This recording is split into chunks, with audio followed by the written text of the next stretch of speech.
today on 15 on 15. The Caribbean region, including Aruba, is experiencing exponential growth with harbor traffic.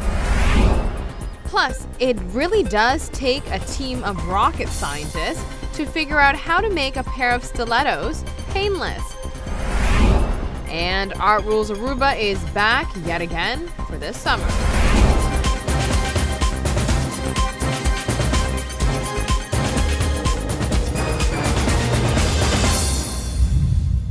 Thanks for joining us. I'm Yentl Lieuw. The Caribbean and Latin American region's harbor, as well container traffic, has been growing exponentially. At the recent maritime conference, the former director of Aruba Port Authority, who still specializes in the industry, reveals facts and statistics regarding the region's progress. The Latin American and Caribbean region is responsible for 8% of the world's GDP. It is home to 8.5% of the world's population. It had an annual average economic growth rate of 4.9% during the period of 2002 and to 2012, according to the latest IMF study on this issue. And they also saw an increase in volume of merchandise exports by 50%, according to the United Nations Commission for Trade and Development. The primary reason for the growth, Alfonso says, is due to the increasing number of global partners being connected. This result reinforces the significance in being a hub or a gateway for Aruba. And the volume of merchandise imports in this region grew by 55%. So part of this growth was brought about by an increasing interconnectedness with the international markets that resulted in a growth in the international trade. But another determinant of the importance is, of course, the Panama Canal, which is transforming the ports in Central America and the Caribbean into natural transshipment hubs. Because the planned expansion of the Panama Canal that expected traffic increase in association or associated to the new maritime routes. There is most certainly competition within the region, but to act as a gateway prepares the island to grow in this particular industry. We see that ports throughout the region are focusing, or I should say, are stressing to become one of those important hubs or spokes in the region. They are all preparing for a higher demand and larger vessels. So during the same period of 2002 to 2012, looking at the same 10 years periods, we saw in South America a different development. There we saw an increase of merchandise imports by 44%, and the volume of merchandise imports grew by 190%. In other local news, every 4th of May, a solemn ceremony takes place commemorating the deaths caused by the Second World War. A protocol takes place on May 4th of every year. This week, the 70th year anniversary was commemorated. Many were in attendance, including the Minister of External Affairs from Holland. Wreaths were placed by the monument soldier located at Adrien Leclerc Boulevard. During Prime Minister Ayman's speech, he focused on the importance of being kind to one another, as well as the impact of resolving conflicts around the world. He addressed the group by saying, if history is any indication, then dialogue, attention, and tolerance are better alternatives to take to eliminate differences of opinion. Furthermore, he says we should appreciate our freedom, and he acknowledged the sacrifice of the men during the Second World War. It is something we should appreciate and value every single day. This time last week, the island was preparing for the arrival of King Willem-Alexander and Queen Maxima. Besides for Sail Aruba 2015, the royal couple had a few more stops along the way, one of them being Colegio EPI. It's not every day students from Colegio EPI receives a visit from the King and Queen of Holland. During this special tour, several students were able to shake hands with the royal pair. One of the more important aspects of the visit to Colegio EPI was the King's interview afterwards with international media. This is important as it generates buzz for the island and reinforces the relationship between the Dutch Kingdom and Aruba. Don't go anywhere, because when we return, learn about a hotel in Japan that offers guests rooms that are fully equipped for a good cry session. Also, find out why fruits aren't a good option to ease your hunger pangs. And we will reveal a pair of stilettos that women can wear all day, every day without feeling any pain. Stay with us. When we return, check out a hotel in Tokyo offering guests a room to cry in.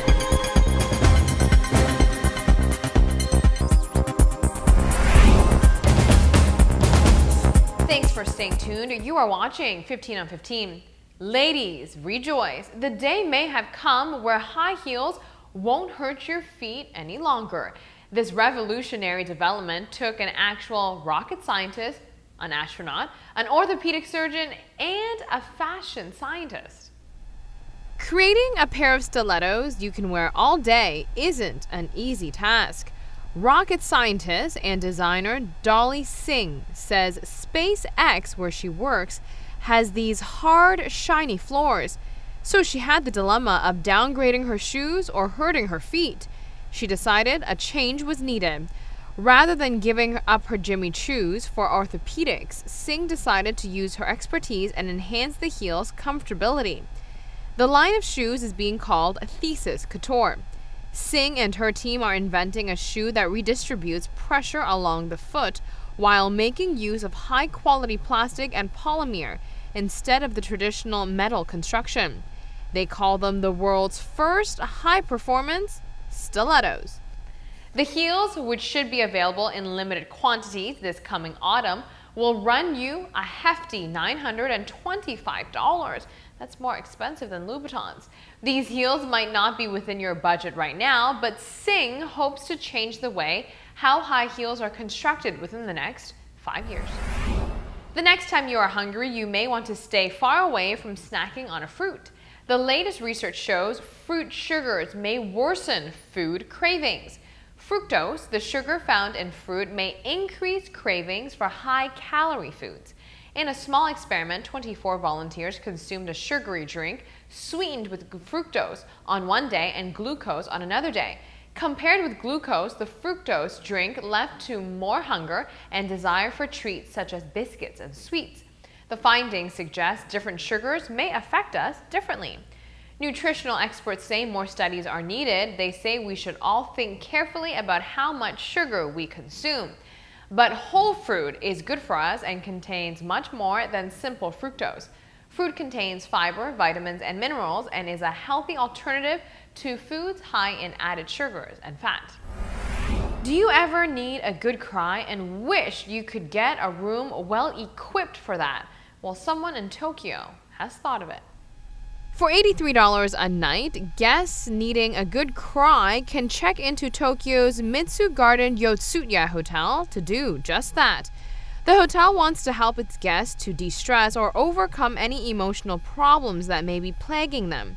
The hotel provides special luxury tissues, makeup removers so you don't get too messy, and a selection of emotion-inducing comics and movies are offered.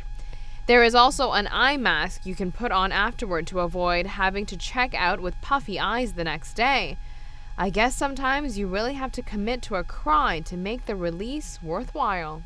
I'm not sure how in demand these cry rooms are, but they could come in handy, actually, in retrospect.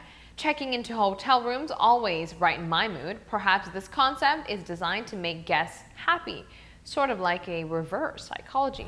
Let's take a really quick break. Here's what's coming up next. Coming up, the founders of Rules Aruba discusses the impact of social media on art.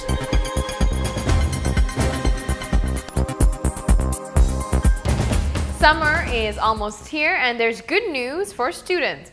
Rules Aruba will be back for round 6. The Rules Aruba program is designed to keep children active for 2 weeks during the summer vacation. The idea is to stir up some interest in them with a particular art discipline. Rules Aruba has ventured off to Curacao as well. Here's how the idea all started.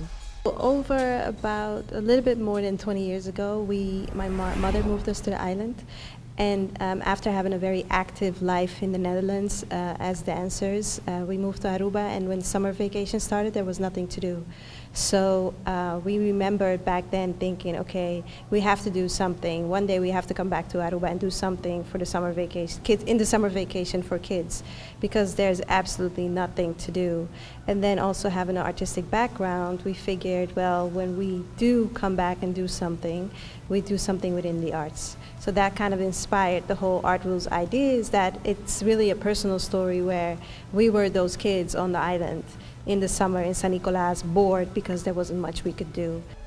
As the years go by, the founders of Art Rules Aruba has seen more of an appreciation for the arts by the youths.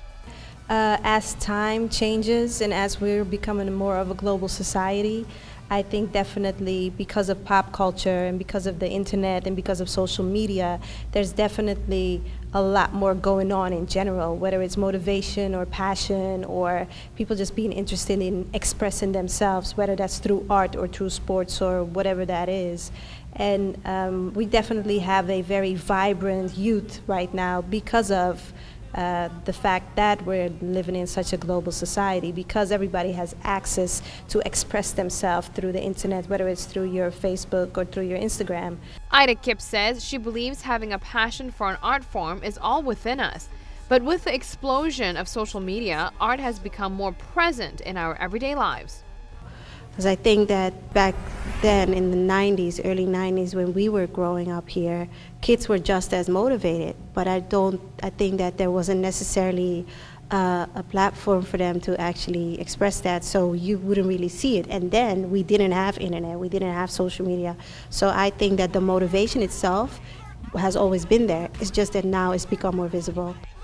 Every year since Art Rules Aruba has been back, a new twist has come along with it. Year 6 is no exception. This year, the new thing about Art Rules is the fact that we are introducing a Master Edition. And the Master Edition is basically, we've selected a team of teachers that are a bit more well-known internationally. They are highly educated, highly experienced, and just as our former teachers have been, although these people, I would say there's a layer of fame to them as artists.